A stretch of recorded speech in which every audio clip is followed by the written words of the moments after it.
Assalamualaikum warahmatullahi wabarakatuh.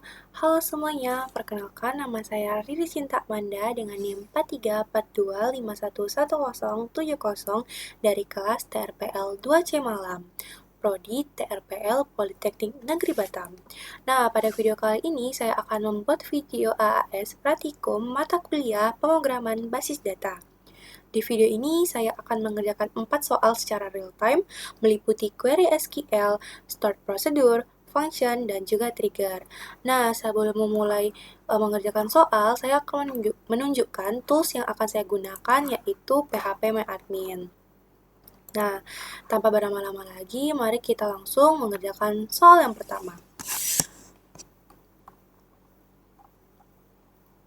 Pada soal pertama, kita diminta untuk membuat sebuah database, yaitu database toko buku online, yaitu terdapat tabel pelanggan, buku, pesanan, dan juga detail pesanan, beserta juga atribut-atribut apa aja yang udah disediakan pada learning ini.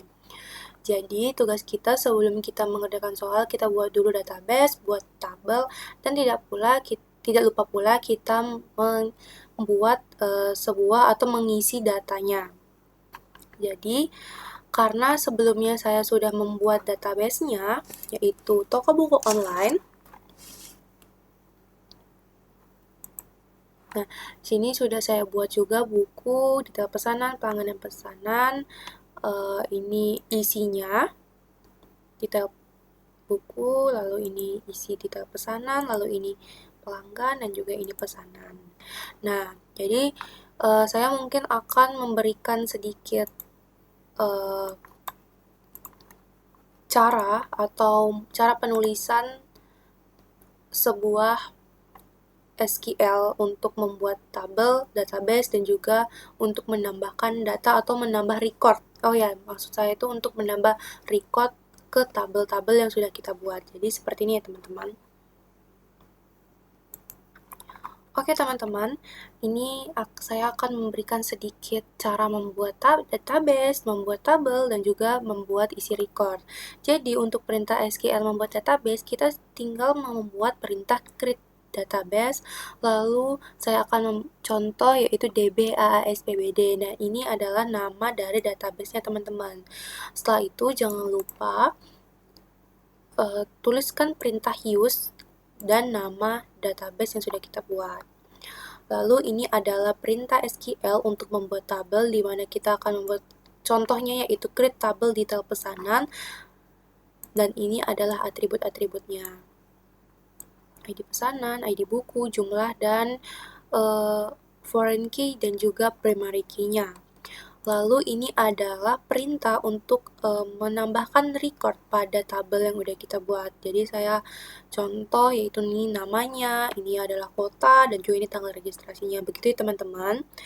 Dan ini saya tidak bisa untuk mengirimkan teman-teman, karena apa? Kalau saya akan mengirimkan, datanya itu akan merah. Karena apa? Kenapa merah? Karena data yang sudah saya tuliskan ini sudah tersedia pada database toko buku online ini teman-teman. Jadi saya hanya menunjukkan bagaimana cara membuat database, tabel, dan juga mengisi isi record. Begitu ya teman-teman. Langsung aja kita kembali ke soal. Yang pertama itu adalah tampilkan daftar nama pelanggan beserta total uang yang telah mereka belanjakan, diurutkan dari total belanja terbesar, lalu yang mana tampilkan hanya pelanggan yang telah berbelanja lebih dari 500.000. Jadi, kita langsung aja masuk ke localhost php-admin, lalu kita ke database-nya, lalu kita tuliskan sebuah perintah SQL yaitu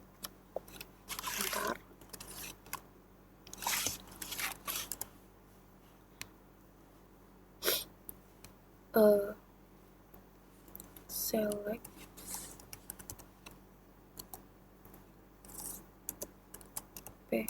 nama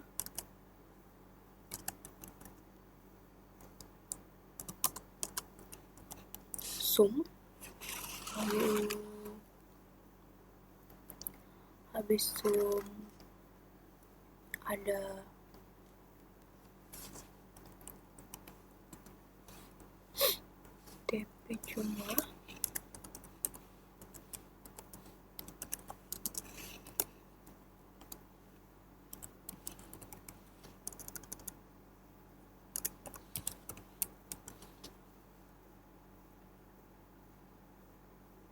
harga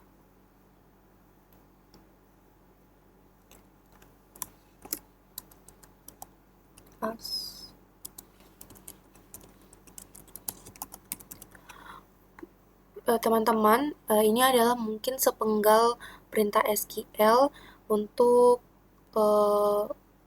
mencari soal pertama ya teman-teman. Nanti saya akan kembali lagi setelah saya menyelesaikan perintah SQL-nya.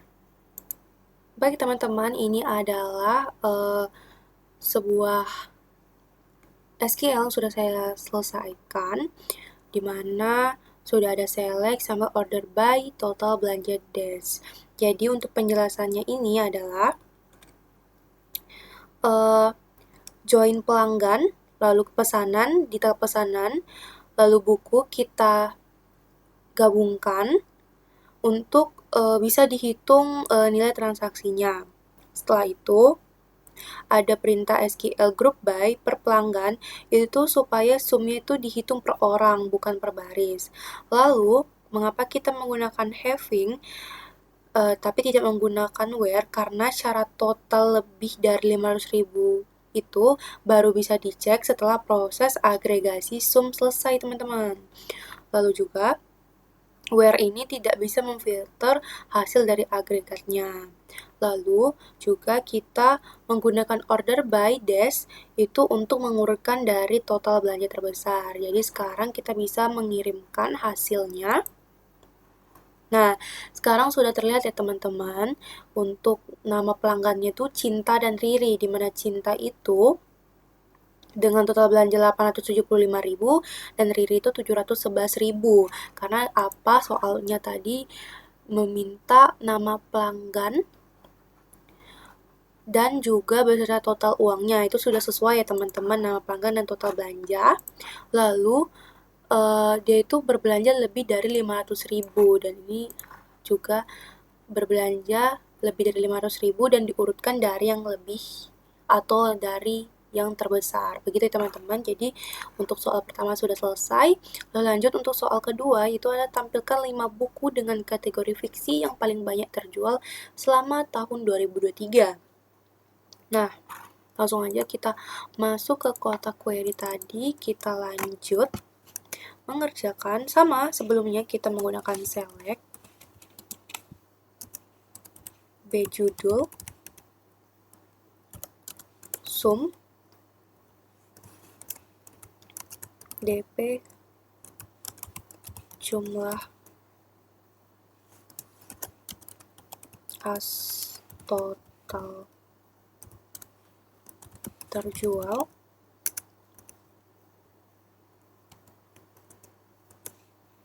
from buku B. Jadi ini adalah sepenggal SQL untuk mengerjakan soal kedua. Saya akan skip untuk ketika saya setelah mengerjakan semua perintah yang sudah disuruh. Baik teman-teman, ini adalah hasil dari saya menyelesaikan sepenggal SQL yang sudah saya tadi kerjakan. Jadi untuk penjelasannya ini, filter where ini B kategori sama dengan fiksi and year, PS tanggal pesanan sama dengan 2023, ini dilakukan sebelum agregasi. Karena ini bukan hasil sum, jadi kita menggunakan where, bukan having. Lalu untuk sum DP jumlah itu untuk menghitung total unit buku yang terjual, jadi itu bukan menghitung uangnya ya teman-teman. Lalu untuk group by per buku, lalu order by dash dan limit 5 itu untuk mengambil 5 teratas. Jadi itu kan tadi soalnya meminta 5 buku dengan kategori fiksi yang paling banyak terjual selama tahun 2023. Jadi sekarang kita akan kirimkan. Nah, ini sudah tertulis ya teman-teman untuk judul Laskar Pelangi, total terjual 4, Negeri 5, 4, Bumi Manusia 2, Cantik Itu Luka 2, dan Ronggeng Duku Paru itu 2. Jadi sudah sesuai dengan perintah ya teman-teman. Sekarang kita lanjut untuk mengerjakan soal ketiga, yaitu tampilkan nama pelanggan yang tidak pernah melakukan pemesanan sama sekali. Yang tidak pernah melakukan pemesanan sama sekali, ya sama aja kita bisa menggunakan select, lalu kita menuliskan Karena ini cuma sedikit ya teman-teman, jadi langsung saja saya tulis nama from pelanggan, P left join pesanan PS on PID.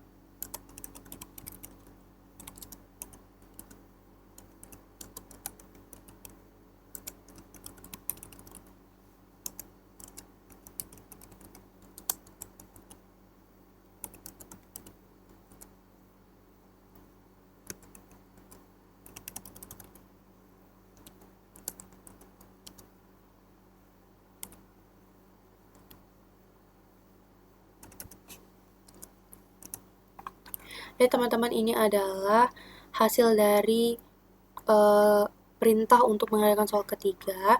Jadi kita menggunakan left join itu dari pelanggan ke pesanan, sehingga nanti semua pelanggan itu tetap muncul walaupun tidak punya pesanan. Jadi baris pesanannya itu nanti akan terisi 0, teman-teman. Lalu untuk perintah where PSID pesanan is 0, itu nanti akan menyaring pelanggan yang tidak match atau tidak punya pasangan data di tabel pesanan. Jadi itu kayak semacam alternatif lain untuk not exist atau not in. Jadi hasilnya nanti akan tetap sama. Jadi sekarang kita bisa untuk kirim hasilnya. Salah menuliskan sintaks, jadi yang benar ini adalah ini ya teman-teman, sudah saya perbaiki. Tadi ada sedikit typo, lalu kita akan kirim. Oke, berhasil.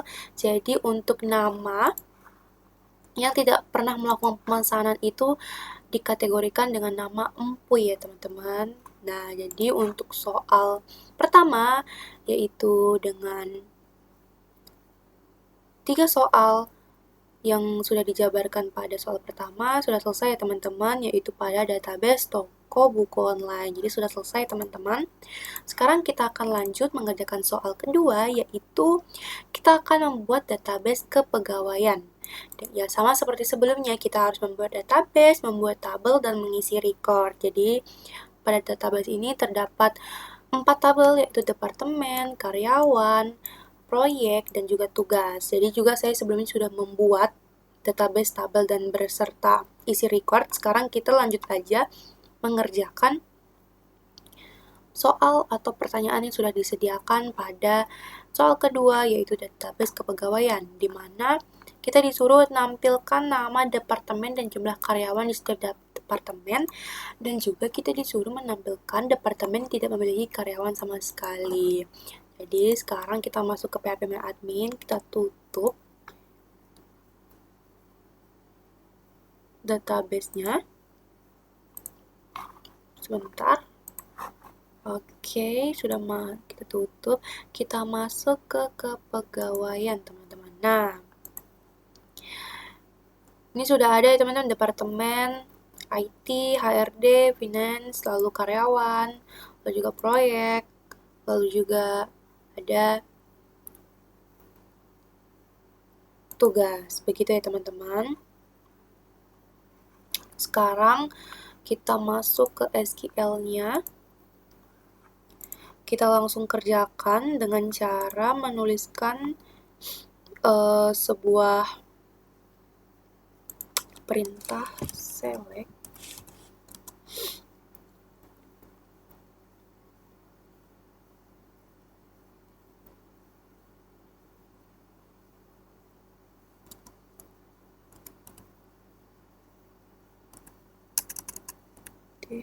nama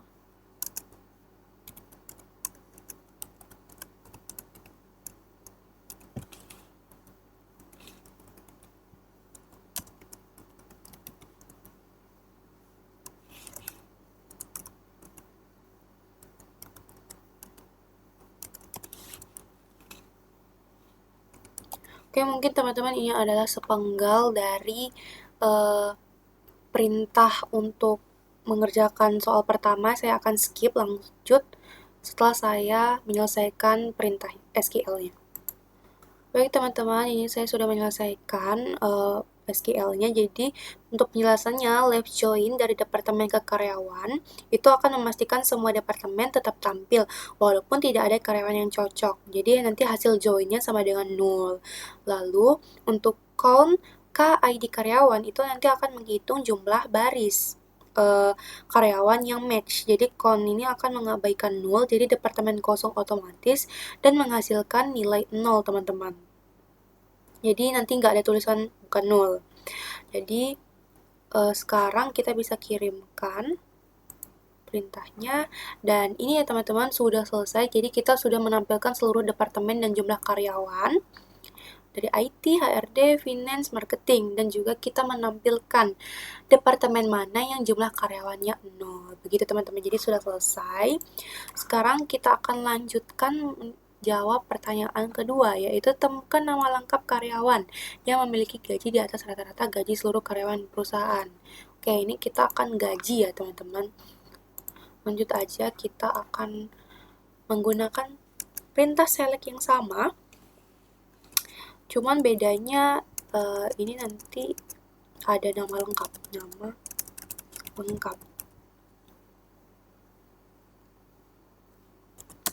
gaji from karyawan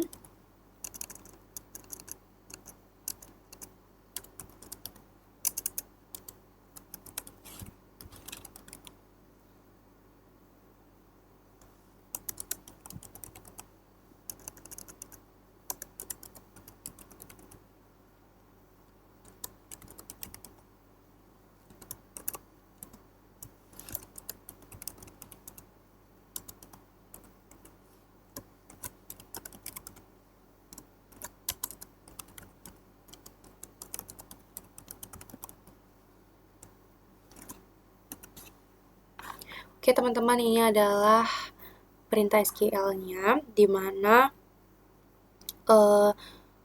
subquery select AFG gaji itu from karyawan itu dihitung dulu untuk mendapatkan satu nilai rata-rata gaji seluruh perusahaan, yaitu atau bisa kita sebut sebagai scalar subquery. Lalu untuk where gaji select AFG gaji from karyawan itu untuk membandingkan gaji tiap karyawan terhadap rata-rata itu sendiri. Jadi sekarang kita kirimkan. Nah, di sini nama lengkapnya sudah tersedia ya teman-teman gajinya. Untuk Siti Rahma itu ada di 12 juta, untuk Maya Sari itu di 15 juta, dan Lina Marlina itu di 11 juta ya teman-teman. Sudah selesai untuk mengerjakan soal kedua. Sekarang lanjutkan soal terakhir untuk database kepegawaian, yaitu tampilkan nama lengkap karyawan dari Departemen IT yang sedang tidak mengerjakan proyek apapun. Sama, kita menggunakan select juga, cuman bedanya ini kita hapus, kita tambahkan K, nama lengkap from karyawan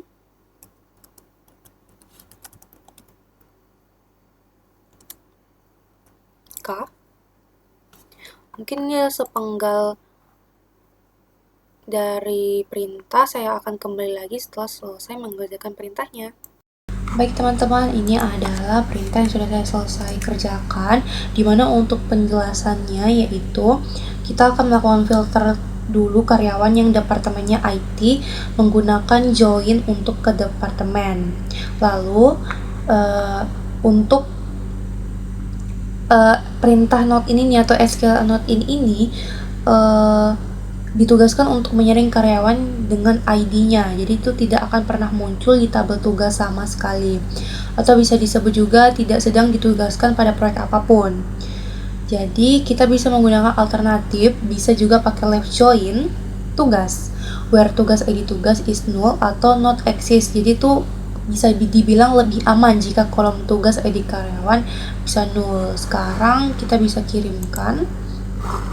Jadi untuk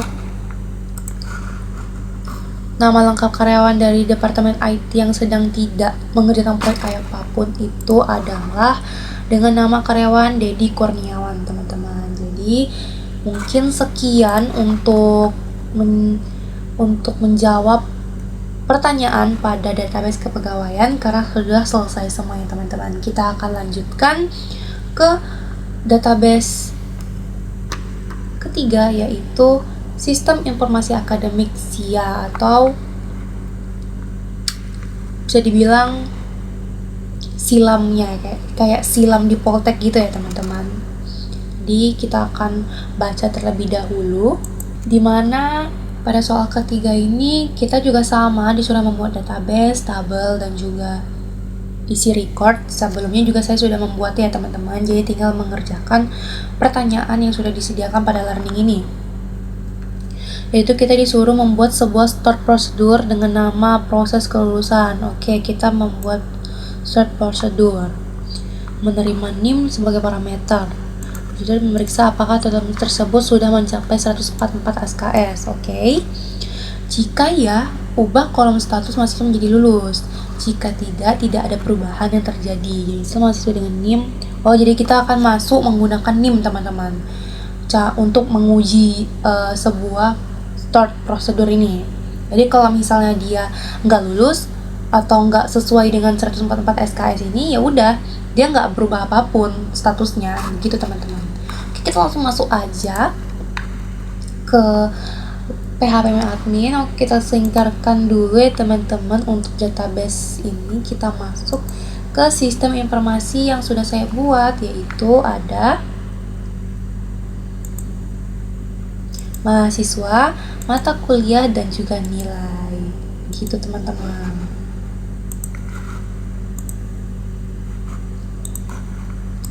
Jadi tanpa berlama-lama langsung aja kita masuk ke SQL-nya dengan perintah. Jangan lupa kita membuat delimiter ya teman-teman. Huruf besar delimiter $, gitu teman-teman.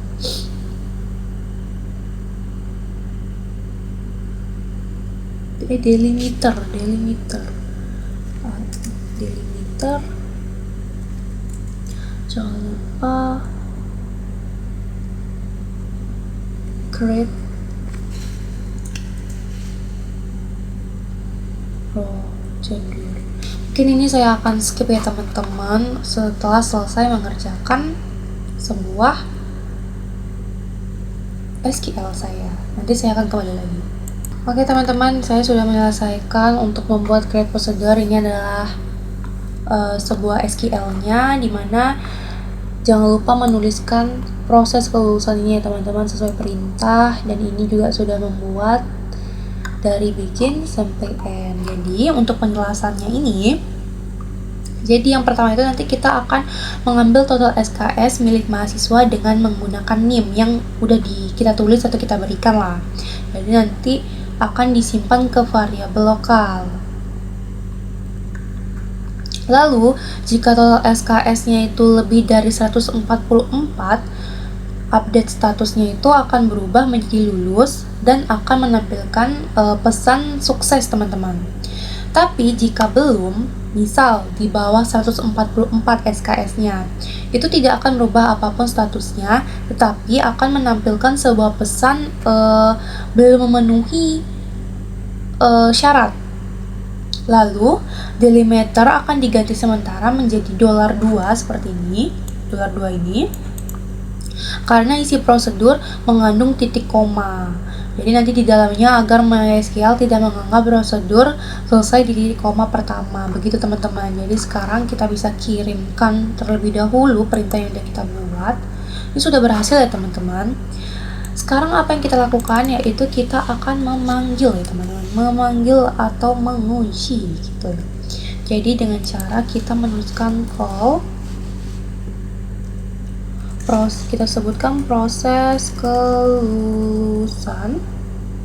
Kita sebutkan mungkin dengan menggunakan NIM 704342511070. Apakah yang akan terjadi? Oke, mahasiswa dengan NIM 070 berhasil diluluskan. Bagaimana coba kita menggunakan NIM yang lainnya, yaitu saya buat 71. Kita kirim. Oh, belum memenuhi syarat teman-teman, karena seperti ini. Nah, karena ini teman-teman sudah ada untuk penilaiannya nih, untuk total SKS ini 150. Jadi kalau dia di atas 144 berarti dia akan menampilkan status lulus dan juga menampilkan pesan menampilkan berhasil diluluskan or sukses, semacam itu ya teman-teman. Kalau untuk yang 71 ini karena di bawah 144 statusnya tetap aja aktif, dia tidak ada merubah status, tetapi juga dia menampilkan pesan belum memenuhi syarat seperti yang sudah saya jelaskan pada sebelumnya. Kita ya teman-teman. Jadi sudah selesai. Mungkin kita kembali dulu SQL, kita bisa melihat untuk daripada kita melihat seperti tadi, kita bisa menuliskan seperti ini teman-teman, select lalu from mahasiswa, from, kita bisa menuliskan seperti ini, mahasiswa. Ini teman-teman. Nah, tanpa harus kita menekan seperti tadi. Gitu ya teman-teman.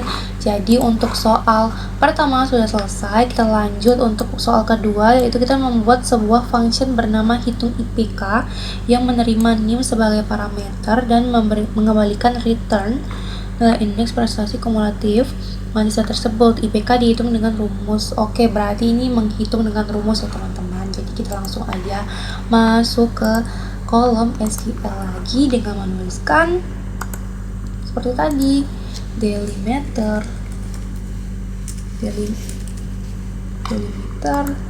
dolar. Mungkin saya akan langsung aja skip untuk penulisannya ketika saya sudah selesai. Teman-teman, ini saya sudah selesai mengetikkan sebuah create function hitung IPK ya teman-teman, karena mungkin panjang jadi saya skip aja.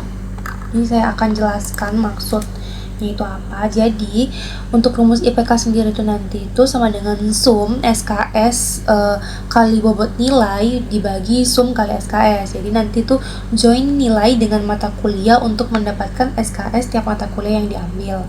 Lalu untuk case sendiri, case when ini teman-teman, case when itu tuh dipakai untuk mengonversi dari huruf menjadi angka teman-teman. Jadi nilai huruf itu menjadi bobot angka. Misal A sama dengan 4, jadi seterusnya sampai E sama dengan 0 gitu teman-teman. Jadi kayak sesuai ketentuan soal di learning. Lalu untuk select into v underscore IPK itu akan menyimpan hasil perhitungan ke variabel lalu di return. Nah, lalu terakhir yaitu deterministik dicantumkan karena untuk NIM dan data yang sama. Lalu function akan selalu menghasilkan nilai IPK yang sama. Jadi itu harus atau wajib lah dideklarasikan. Jadi sekarang kita bisa kirimkan. Ini sudah berhasil ya teman-teman. Sekarang kita bisa menguji atau memanggil ya teman-teman, kalau bisa dibilang, untuk menguji functionnya dengan cara select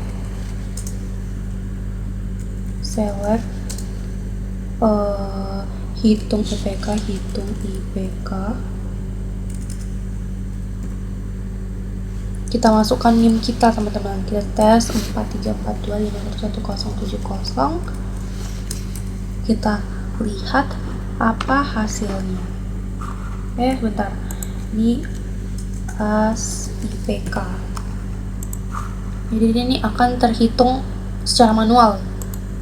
Nah, untuk NIM 70 itu 400. Gimana kalau misalnya 71 ya teman-teman? Kita lihat hasilnya yaitu 3,44. Gimana, kenapa bisa dapat 3,44? Karena dia akan menghitungnya secara manual teman-teman. Karena udah pakai rumus yang tadi kita sebutkan. Jadi itu contohnya gini lah, misalnya 3 SKS, lalu untuk A itu sama dengan 4. Jadi mungkin itu caranya itu 3 kali 4 sama dengan 12 untuk basis data. Itu contoh. Lalu untuk pemrograman web itu 3 SKS dengan B sama dengan 3. Jadi 3 kali 3 9. Jadi itu sampai seluruh mata kuliah itu habis dihitung, setelah selesai dihitung, nanti total SKS-nya itu dikali bobot, baru nanti hasilnya itu baru dibagi, jadi hasilnya 3,44 begitu teman-teman. Bagaimana kalau misalnya kita tadi menggunakan 72 teman-teman? Tadi kan ada tuh yang 72 NIM-nya 0, karena apa? Karena tidak ada datanya teman-teman, begitu. Jadi untuk soal basis data SIA atau Sistem Informasi Akademik, untuk soal pertama dan soal kedua sudah selesai kita kerjakan. Oke teman-teman, selanjutnya kita akan lanjut ke soal keempat. Oke, selanjutnya yaitu soal database terakhir, yaitu manajemen inventaris toko retail. Ya, sama-sama seperti sebelumnya teman-teman, kita membuat database, tabel, dan juga mengisi recordnya. Tetapi saya juga sudah menyiapkan seluruhnya, jadi kita tinggal mengerjakan soal yang ada di learning ini, dimana kita disuruh membuat trigger bernama update stock penjualan, dimana trigger ini harus aktif secara otomatis setelah ada baris baru ditambahkan ke tabel detail penjualan. Jadi untuk soal pertama, berarti ini gabung teman-teman. Untuk mengurangi nilai pada kolom stok di tabel produk berdasarkan jumlah barang yang terjual pada baris baru di detail penjualan, lalu setelah mengurangi stok, trigger harus memeriksa apakah sisa stok untuk produk tersebut kurang dari 10. Jika ya, trigger harus memasukkan data baru ke dalam tabel stok rendah yang berisi ID produk, sisa stok terakhir, dan waktu saat peringatan dibuat. Oke, sekarang kita akan lanjut ke PHP MyAdmin. Nah, sekarang ini adalah database inventaris yang mana terdapat ada tabel detail penjualan, log stok rendah, penjualan, dan produk. Ya teman-teman, sekarang kita langsung aja masuk ke kolom SQL-nya. Kita akan membuat trigger ya sama seperti sebelumnya, delimiter dolar lalu create trigger update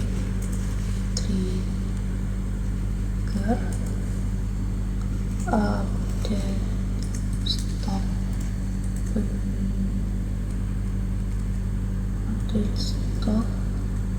Jadi teman-teman, mungkin saya akan melanjutkan sampai selesai, akan saya skip dulu untuk pengerjaan SQL, nanti saya akan kembali lagi. Baik teman-teman, ini adalah hasil pengerjaan pembuatan trigger untuk soal pertama dan soal kedua pada learning database inventaris. Jadi untuk penjelasannya terlebih dahulu, trigger ini dipasang after insert on di toko penjualan, itu artinya kode di dalamnya otomatis dijalankan MySQL setiap kali ada baris baru yang masuk ke detail penjualan, yaitu dimana setiap kali terjadi transaksi penjualan produk. Lalu untuk new jumlah dan new ID produk merujuk ke nilai kolom pada baris baru yang tersedia dalam trigger atau yang baru saja di-insert.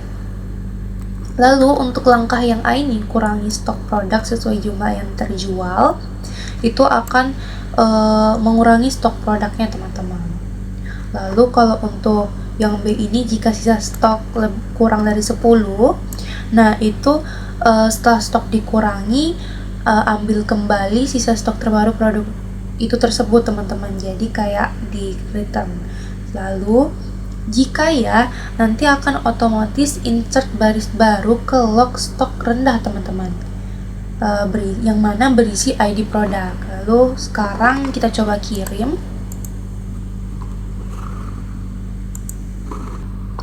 Oke, sekarang kita coba kirim. Oke, ini berhasil. Sekarang saatnya kita uji ya teman-teman. Dengan cara gimana ujinya? Dengan cara kita insert pintu. Oke, sebentar. Baik, ini adalah SQL untuk menguji, di mana dengan cara menuliskan SQL insert into detail penjualan, di mana kita akan memasukkan ID penjualan, ID produk, dan jumlah. Lalu kita masukkan values-nya, yaitu isi sesuai dengan ID penjualan, ID produk, dan jumlah. Lalu kita kirimkan dan selesai. Lalu selanjutnya kita akan melaksanakan uji kedua, yaitu sama seperti sebelumnya, tetapi kita hanya merubah ID produk dan jumlahnya. Lalu setelah itu kita kirimkan.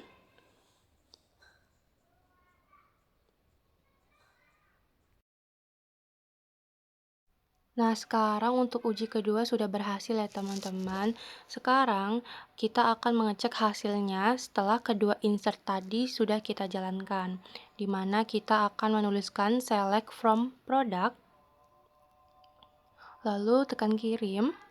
Dan ini adalah nama-nama produk dan stoknya. Kenapa stoknya berbeda teman-teman? Karena sebelumnya saya juga sudah mulai menaruh juga sebuah stok, jadi sudah mulai berkurang gitu teman-teman. Jadi alasannya mengapa jumlah stoknya berbeda, karena sebelumnya saya juga udah mencoba untuk membuat triggernya.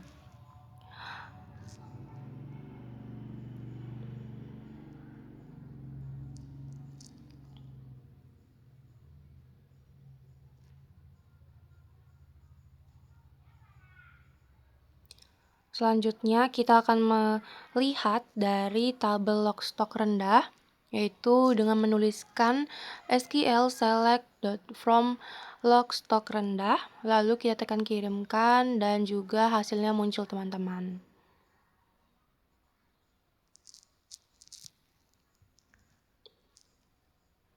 Baik teman-teman, sudah selesailah pengerjaan untuk soal pertama sampai 4 untuk video AAS Praktikum PBD. Sampai jumpa di video selanjutnya.